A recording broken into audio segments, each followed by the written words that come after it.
What, you have a podcast? Really? Computer, show the historical documents. It's just time for a theocratic monarchy. King Trump, for life. Let's go.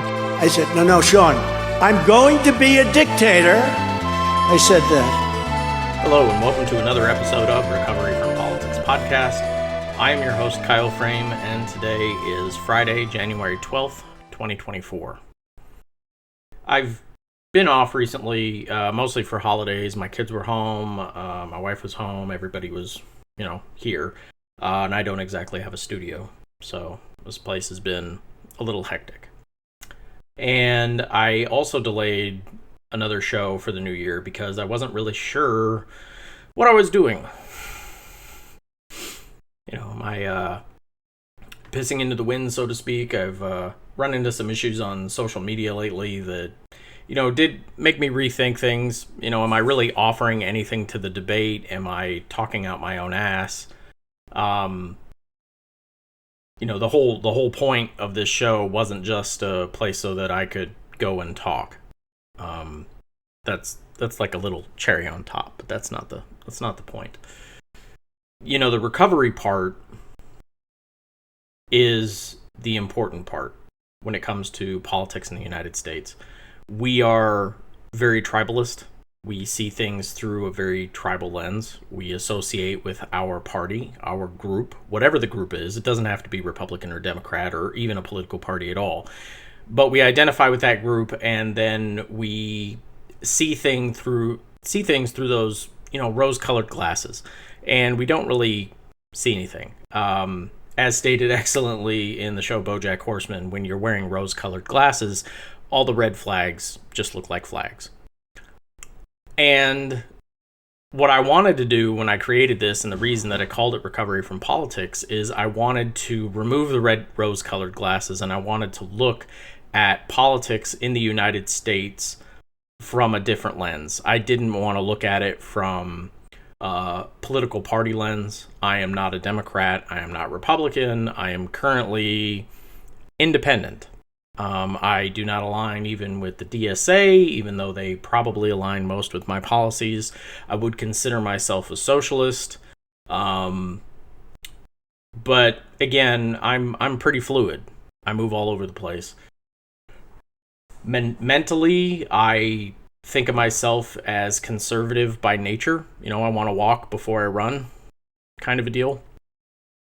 But I am liberal in the policies that I propose. I believe there are a lot of things that, no, we can't walk anymore. The time has passed. We need to, as I've put it, break glass in case of emergency situations, certain things, like climate change, for example. That there is no moderate, slow, we're gonna, put some money into green energy and slowly transition. I don't believe there's time to transition anymore. I think we need to, pull the plug and break things. And yes, the economy is going to be completely and totally wrecked. It'll create uncertainty, possibly famine, chaos, all kinds of things. But I believe it's necessary to solve the problem that we have of climate change.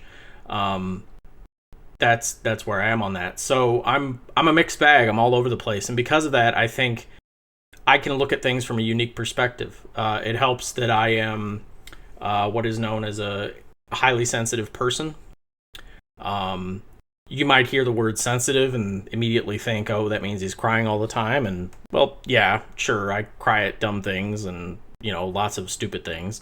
I cry during Marvel movies, for Pete's sake. Excuse me.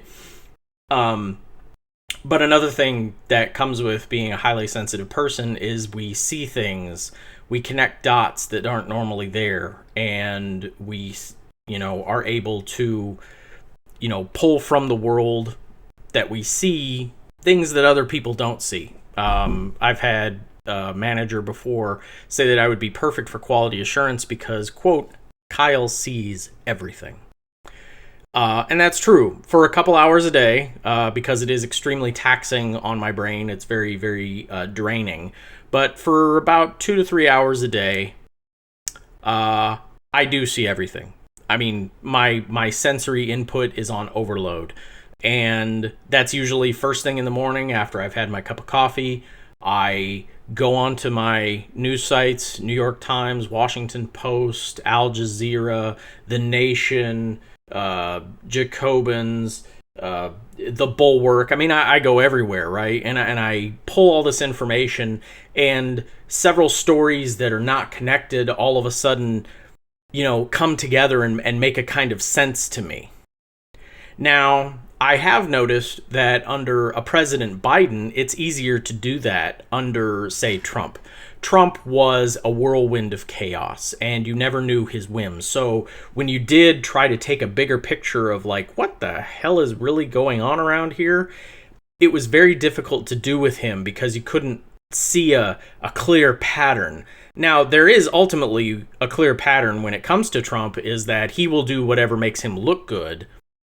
He will do whatever benefits him, and that is a pattern. But at the same time, you still also had real, especially at the beginning when you had like Rex Tillerson and a few others, you did have real State Department people, or at least people who did take the job seriously, try to impose their own will on it. So it created a mishmash. It wasn't really a top-down situation where the president was the driving force of policy and everyone was doing his whim. It was, you had this whirlwind of chaos on top, and then a bunch of people trying to balance spinning plates at the same time, but everyone's got different plates because everyone's got different priorities, and he didn't hire people based on, hey, these people align with my ideals, therefore it's kind of like one giant serpent rather than, herding cats. But I was still able, even under the Trump regime, to see things in a way that I don't think other people were seeing. I did take in information from a lot of areas, and then I was able to come up with my own thing that I thought was unique and individual. One thing that I'm getting pushback on, for example, and as far as I know, I'm the only person out there who's thought of this, is, and it probably stems from, I hate Merrick Garland as Attorney General. I think he has done the United States a massive disservice, and I would love to see him fired. I don't think that's going to happen. But I have suggested that since he's going to be gone, the question then comes, well, who do you replace him with? And the obvious choice to me is Chris Christie. He is the most outspoken Trump critic on the right. So and one thing we know for sure is he has a history of being a prosecutor. He's an attack dog. And that's what I'm looking for in my attorney general right now. I think it was a huge mistake to hire somebody like Merrick Garland. He is not an attack dog. He's a judge. He's an impartial judge. That's his mentality. And at first, a lot of people were very like, yeah, this will show him because the Republicans screwed up now because they didn't even give him a hearing for the Supreme Court, and now he's going to go in and get him. And I was like, guys, that's not who he is. That's also not who Biden is. But I think they missed the mandate on that. But given that I don't want the milquetoast Merrick Garland, I want an attack dog, Chris Christie seems like a natural fit. That doesn't mean he's the only choice out there. There are other people, I'm sure. I am not intertwined in DOJ, politics and who's who. I'm sure there's somebody working within the Merrick Garland DOJ that is an attack dog and is just chomping at the bit to take that job and run with it. And if I were Biden, I would find that person and get him if you're not going to get Chris Christie. I put Chris Christie's name out there not necessarily as him particularly, but more as a template. Like, I want this type of person, this unapologetic guy who gets the politics, but also knows the law and would know exactly how to weave in and out of things. But the reason I bring that up is, that's one of those things that I thought of that doesn't seem to be out there much. There are a lot of people complaining about Merrick Garland. There are also a lot of his defenders, but nobody out there is really proposing, well, what do you want? Who do you want? Who would you pick? And that's me. But when it comes to recovery from politics, I want to pull us back from the tribalism. I want to pull us back away from this system that we're currently in, where you're a Democrat, you're a Republican, and you immediately discount what everybody says. You don't listen at all. And you try to see things, you try to learn the right lessons. That's another thing I always try to do is like, when you lose an election, or even when you win an election, you should learn something from that. If you were a political party, you would think, okay, Democrats, you lost 2016. What did you learn? Right? And you can make an argument that they should have taken the left within their own party. I mean, they were a hair's breadth away from nominating an independent socialist who's 70 and Jewish from Brooklyn over their standard bearer, Hillary Clinton.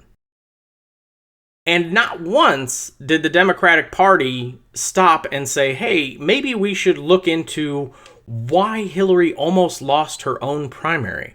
She was the heir apparent. There was no one else in that field to challenge her. Even Bernie Sanders was a long shot. And yet he came within a hair's breadth of defeating her in a primary. And then she lost to Trump. And at no point did anyone seem to really want to, go into that. Instead, Democrats immediately jumped on the blame game. And instead of learning any lessons and thinking, okay, how can we, go forward and learn from this? Instead, they just said it was the Russians' fault. They interfered with our election, and America is full of misogynists and racists who voted for Trump. And sure, those things happen, but not really. I mean, they don't even want to really admit that Hillary did not run in a lot of the states that she ended up losing. Like, she took for granted some blue states. And also, let's not forget, she wanted Trump. There were multiple reports saying that the Democratic Party and Hillary Clinton were just like, oh, please let it be Trump because we can totally kick his butt. And then it blew up in their face. But that's enough about that. Because the whole point of the recovery thing is to remove the tribal lens and look at things, try to be as objective as possible. So, last night was kind of a big deal because the President of the United States, along with the UK, although they say it's a coalition of 20 states, but really it's just the US and the UK, have unilaterally decided to bomb Yemen. Yemen has a political group, Ansar Allah. They are called terrorists by Saudi Arabia, but that is because Saudi Arabia has been at war with them for the better part of 9 years now. Their crime right now is in response to the mass killing of Palestinian civilians in Gaza to fire on any ships heading towards or coming out of Israel in the Red Sea. They have not killed any sailors, and they have not sunk any ships. Yet the president felt that it was necessary to preemptively launch strikes on this country that is already pretty third world and not powerful at all. It doesn't help that Ansar Allah is allied with Iran. That is an alliance of practicality. Iran has things that they need. Iran also kind of wants to, stick their finger in the eye of Saudi Arabia, so it's a mutual partnership. But if Iran told, Ansar Allah, hey, you go kill Americans, they're like, no, that's not our fight right now. We're dealing with this other crap. So a lot of what you hear from them is information coming from Mohammed bin Salman, MBS for short, who's the crown prince of Saudi Arabia and at war with them. Now, when I first heard that we had struck somebody, I assumed we were talking about Hezbollah in Lebanon, which borders Israel.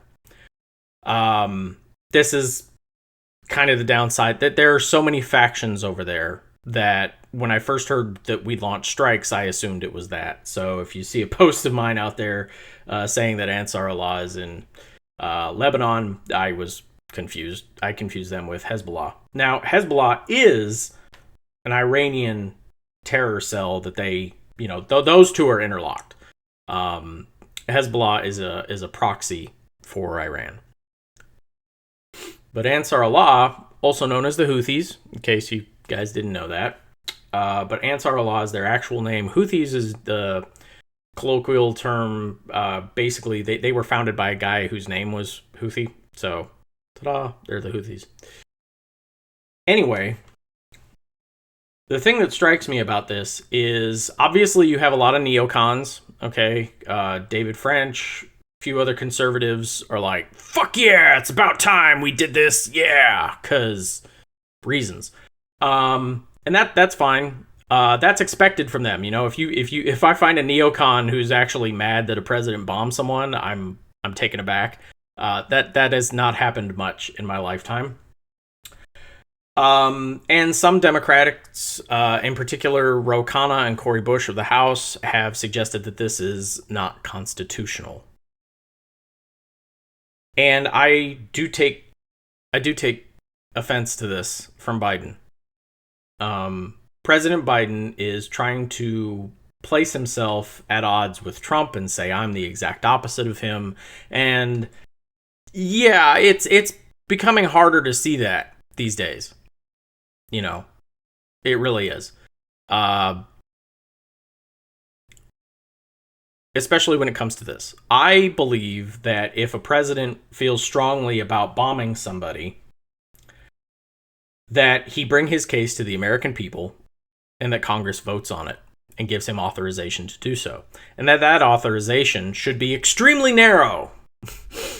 I do believe in time limits. I do believe in very narrow mission parameters. But if the United States is not immediately affected and there are, they're not firing on American ships, there are no American ships going in or out.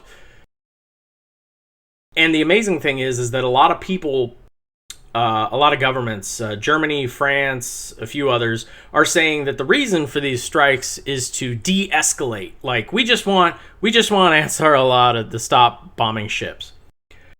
And I'm like, when has the United States launching strikes against someone de-escalated shit? Like, I've never seen that in my entire life. I mean, I'm not that old, but I'm not young either. Okay? And I have never seen a situation where a president launching military strikes de-escalated a situation. Not to mention, Ansar Allah is not a terrorist cell. They are a political group. They are a full-functioning military. They were in negotiation with Saudi Arabia to fully take over the country of Yemen and get some peace and stability to the region. Like, Saudi Arabia was ready to call this quits. So the fact that Ansar Allah turns around and starts firing on Israeli ships, Saudi Arabia was like, yes, you finally gave us a reason to get the Americans involved, because Saudi Arabia has been trying for 9 years to get the United States to take a vested interest in killing Ansar Allah. We haven't until now. So this is just a glorious thing. This is perfect. This is our allies, Israel and Saudi Arabia, playing Biden like a fucking fiddle. Okay, I can only see that as this. One of my main complaints with Hillary Clinton running in 2016 was that not once in her entire political history, since she was a senator in 2000 onward, had she ever advocated for less violence. She was always the first one to be like, yes, fuck it, drop that bomb. Pull the trigger, do it now, send in more troops. Like, she was always there. She voted in favor of everything every time. When she was Secretary of State under Obama, she always, every single time, bragged, even in her book, about being the person who constantly pushed for more action. And it was always Obama who had to be like, no, we're not going that far. I think right now, Biden's setting himself up for that same kind of complaint that I had with Hillary. Is basically, it's like, have our allies ever asked you not to intervene or to intervene, and you've been like, no. Because so far the only, instance of that has been Afghanistan, where our allies and everyone within our own country are saying, hey, could you do something here? Because Joe Biden is kind of reminding me of Teddy Roosevelt to one degree.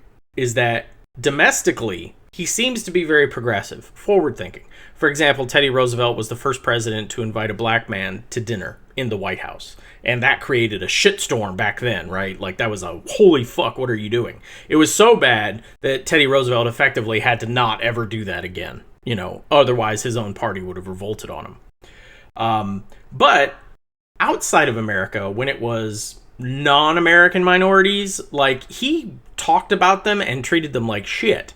Like, he was very out and out about how he felt about Cubans and everything else. Like, and he went to war with them. Biden's kind of setting himself up for the same thing. You would think here domestically he's okay, and I know, trust me, as a senator, his record on this is shaky, but I'm talking strictly as president. As president, he's created a pattern that I think is interesting. His first major snafu when he came into office was his rushed withdrawal from Afghanistan. He threw up his hands and said, oh, it's all Trump's fault. And that's also what his surrogates said. And that's what everyone else did. And I'm like, screw you people. Because again, recovery from politics. I'm not tribalist. I voted for Biden. That doesn't mean I'm going to follow him down every into every cave. Okay? Joe Biden screwed up the withdrawal from Afghanistan. I think you can be objective. You can say, hey, I voted for him. I'm probably still going to vote for him. But that was a mistake. He screwed that up. And he also didn't seem to care afterwards. Like, there was no contrition. There was no apology. There was nothing. Like, he really just didn't seem to give a shit at all. That these people who helped us in the war with Afghanistan were going to be murdered in mass. Like he really didn't care. He doesn't seem to care. These stories coming out of Afghanistan now don't seem to be generating any buzz with him whatsoever. Then we get to Ukraine. When it comes to Ukraine, man, Biden's pulling out all the stops. He's giving primetime speeches. He's rallying NATO. He's expanding NATO. But he won't engage directly with Russia, right? He put some sanctions on Russia, but he's not launching strikes against Russia. He's letting Ukraine do that. And he's, of course, loaning Ukraine money with interest so that Ukraine can then take that money and buy American-made weapons, which helps out our stock market, and then Ukraine can fire American weapons at Russia. But we are not attacking Russia. We're not doing anything. Now, I've actually criticized him for that because I believe if you're in for a penny, you're in for a pound, or if you're in for a pinch, you're in for a pound. You're like seriously, do we believe in Ukraine's cause or not? Like, at this point, no one thinks Putin's going to go nuclear. If he does, it's the end of him. Like, everyone acknowledges that if Putin decided to launch nukes, like 50 of them would be heading towards Moscow immediately, right? Like, he knows that's mutually assured destruction. It's done, right? And yet, we're not doing anything there. In fact, right now, Congress is pulling back on Ukraine, and the president's still rallying NATO. He's still fighting with Congress over funding. Like, he's going to bat for the Ukrainian people, and that's great. I agree with that. I think he should do more. I think we should have American boots on the ground. I'm like, hey, you know what? I don't think Russia's going to quit. I think Russia's trying to wait this out until Trump gets in, or another Republican, so that they can go ahead and, end everything. And I think in order to preempt that, because, again, the election's not guaranteed. If Biden were serious about this, he would recognize it and be like, you know what? I don't have anything past this year, which means this war has to end now, because I cannot have this going on if Trump wins. So we have to defeat Russia to a degree that we know that if Trump does win, he's not going to try this again. So for me, that's where I am. I'm like, hey, the clock's ticking. Let's go, right? So while he's not doing enough, he's putting in some stuff. Now, when it comes to Israel-Gaza, again, primetime speeches. Biden has called out members of his own party who criticize Israel. He disregards Gaza's own health ministry. He says, I don't believe their numbers, even though there's no evidence suggesting that Gaza's health ministry has lied about any of this. He's even circumventing Congress to supply arms to Israel. Congress right now, the House is a mess, and they're not approving anything. So the president is so in favor of Israel doing what they're doing in Gaza that he's circumventing Congress to supply arms to Israel, which I also believe should be investigated. But it's not. And then, now, he's bombing Yemen for Ansar Allah, which has sunk 0 ships and killed 0 sailors. He has rallied a 20-state coalition to bomb them.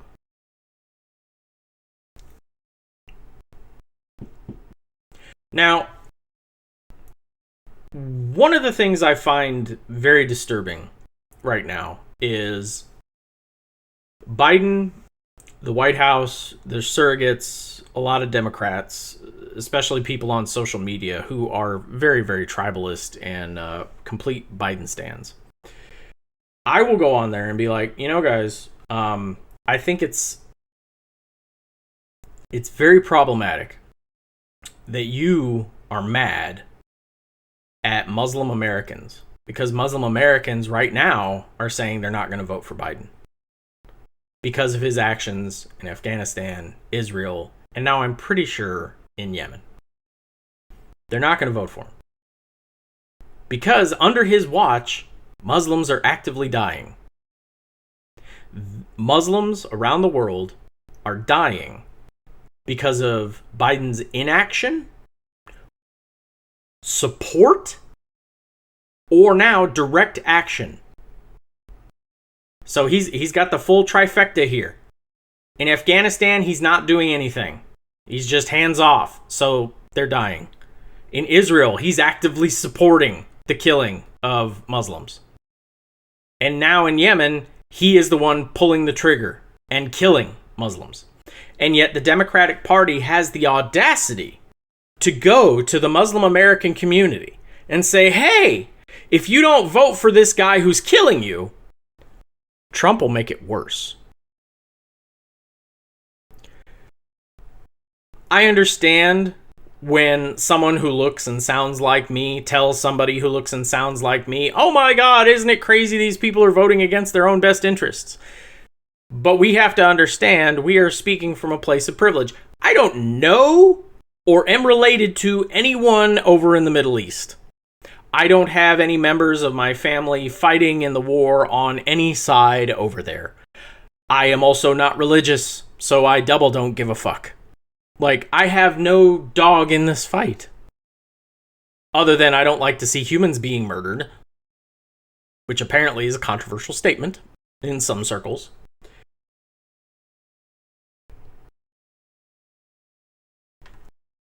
So it's very easy for somebody like me to look at someone and be like, oh my God, don't you understand you're voting against your own best interest? Don't you know it will get worse? But my family's not the one dying. They are.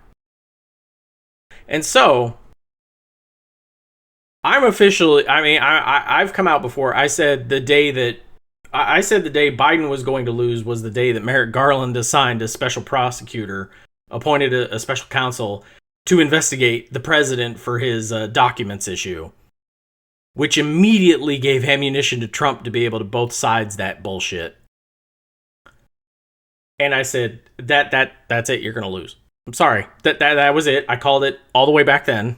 Whatever date that was, that I made a podcast, it's on tape, I've said it, he's going to lose. I'm saying right now, if Biden doesn't seriously change what the hell's going on, which I don't foresee, he is going to lose. He's going to lose very clearly. Okay? You cannot be a Democratic candidate for president and have minorities not want to vote for you. I'm sorry, that's your voting block. If you don't have like 70% or more of all minorities voting for you, and then you hope a few of the liberal whites to vote for you, you're not winning. You're not. There is no way on earth Biden wins with just the white vote. Not in today's America. So right now, he's looking at it, and all he's doing, like his whole re-election campaign is, if you don't vote for me, Trump's gonna make it worse.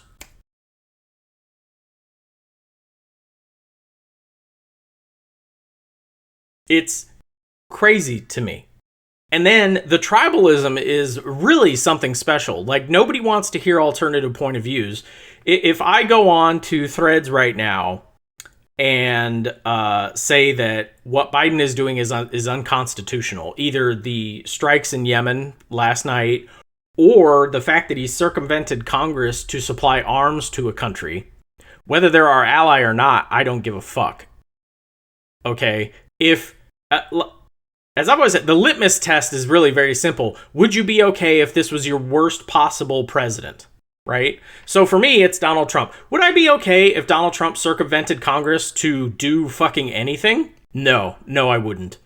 In fact, I would immediately call my House representative and be like, you need to impeach this man right now. If Donald Trump circumvents Congress to do anything, that's what I'm doing. I'm calling for impeachment. And if Donald Trump acts militarily without congressional consent, I would be calling for his impeachment. I'd be like, no, sorry, fuck you, you're gone. I want you impeached.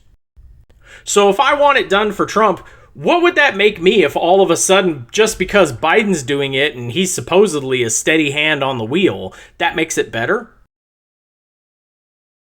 There are a lot of people right now who are going ahead and saying that this is justified because the Houthis had it coming. Ansar Allah asked for this because they were given warnings, right? The UN condemned these attacks. They were given warnings. The UN did not strike Ansar Allah. The UN could very easily have its own thing, but the United States acted unilaterally. It's using the cover of the UN condemnation to say that this is somehow legal. But at the end of the day, your tax dollars, your president just killed people without asking anyone. And again, Ansar Allah are not terrorists. These are people poised to have their own nation in Yemen. And we are taking Israel and Saudi Arabian intelligence at face value for this.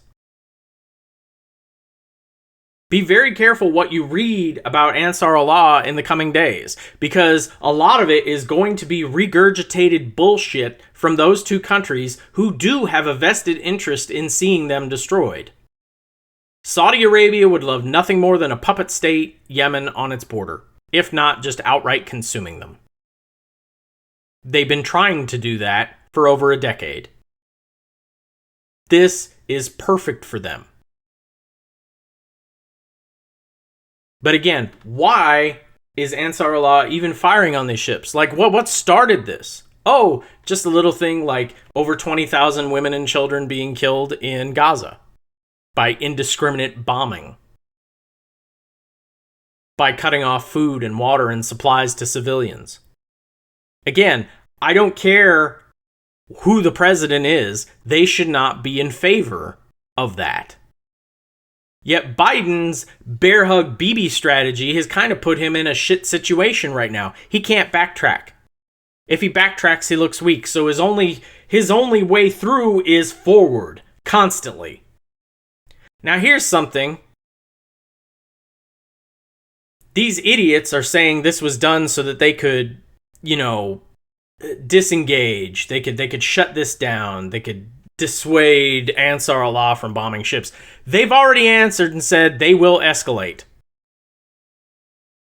So even though so far they haven't sunk any ships and they've killed 0 sailors, I expect that to change very quickly. And I expect a lot of pushback from stupid Americans saying, oh, look, they're killing people. Now we have to go to war with them. It's like, we put them in that situation, you idiots.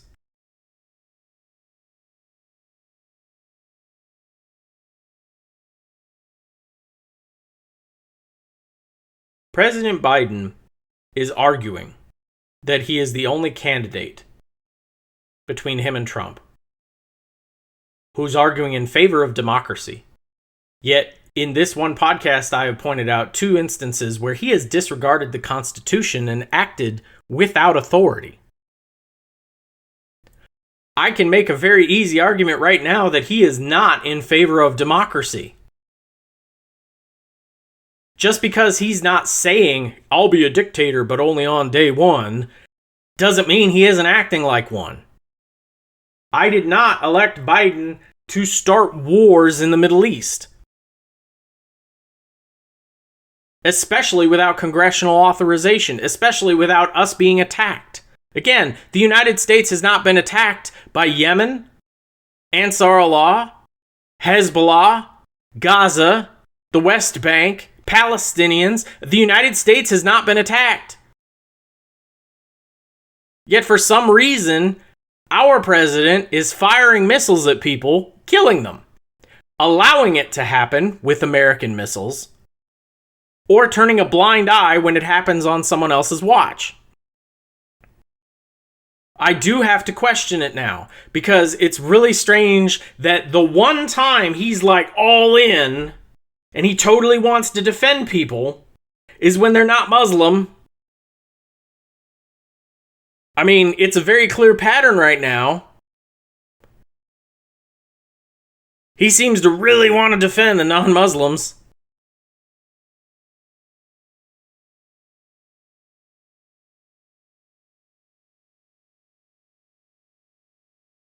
So, recovery from politics, recovery. No more tribalism. Try to see things objectively. Use your own damn brain.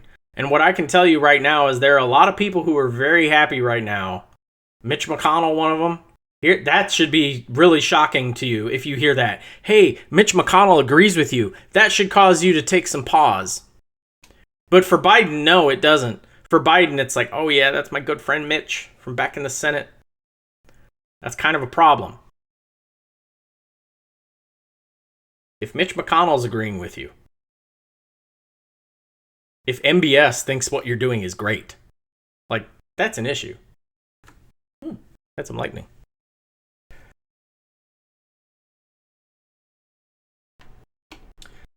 So, I am very much in favor of human life, and I believe in self-determination, and I have always, always, always hated this idea that the Middle East and the United States are intricately connected. We have put our finger into the pie of the Middle East so many fucking times. We've poisoned it. The Middle East is a mess. A complete mess. And I have to wonder if it wouldn't fix itself if only the United States would, leave it the fuck alone for a while. But again, a main complaint I'm having is that I have not seen a time, other than Afghanistan, where everyone's asking Biden to do more, and he's pulling the reins back.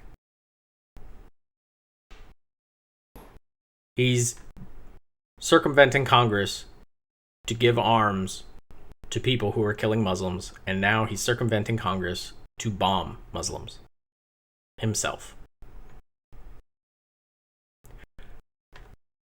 Here's what I know. If a few Democrats, like Ro Khanna, Cori Bush, and a few others, wanted to go to, say, Chairman Comer on his little, anti-Hunter Biden crusade and say, hey, this Hunter Biden thing, it's ridiculous. It makes you guys look like idiots. And honestly, he did just own them the other day when he was in the hearing room being held in contempt for not showing up. That was a good own by him. That was great. But it's ridiculous now. And if Democrats went up to him and were like, hey, so this is dumb, but if you want bipartisan support to investigate Biden, investigate him on this. We'll support you. I would support that. I'm not saying it has to be impeachment, but there should be some pushback. I mean, if Congress is serious about this not being constitutional, if Congress is serious about actually being an equal co-branch of government, then they should be investigating this. They should demand. Get the defense secretary down there. Get the secretary of state down there. Fuck it. Subpoena the vice president. Subpoena all of them and be like, you will come here and testify under oath why the fuck you're doing this. Why didn't you consult the Congress first? Was it really that important? Ansar Allah wasn't holding anyone hostage, as far as I know. They weren't saying, hey, you've got 2 hours or we're going to bomb or we're going to do more. There was no ticking clock. This didn't have to happen right now. Would it really have hurt Biden?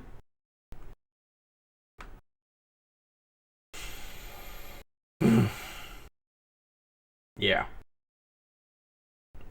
Anyway, thanks again for listening. If you do enjoy the show, like, subscribe, all that good stuff. Reach out. I have an email, recoveryfrompolitics@gmail.com. You can find me on Threads and Facebook. I got a Facebook page and everything else. You can find me there easily enough. I'd love to have a back and forth and a dialogue here if possible. In the meantime, be safe. Have a good weekend. The weather's crazy here right now, so definitely avoid that. And as usual, COVID's making a comeback for the nice winter season, so please get vaccinated, get boosted, all that good stuff. And we'll see you again next time. Have a good one.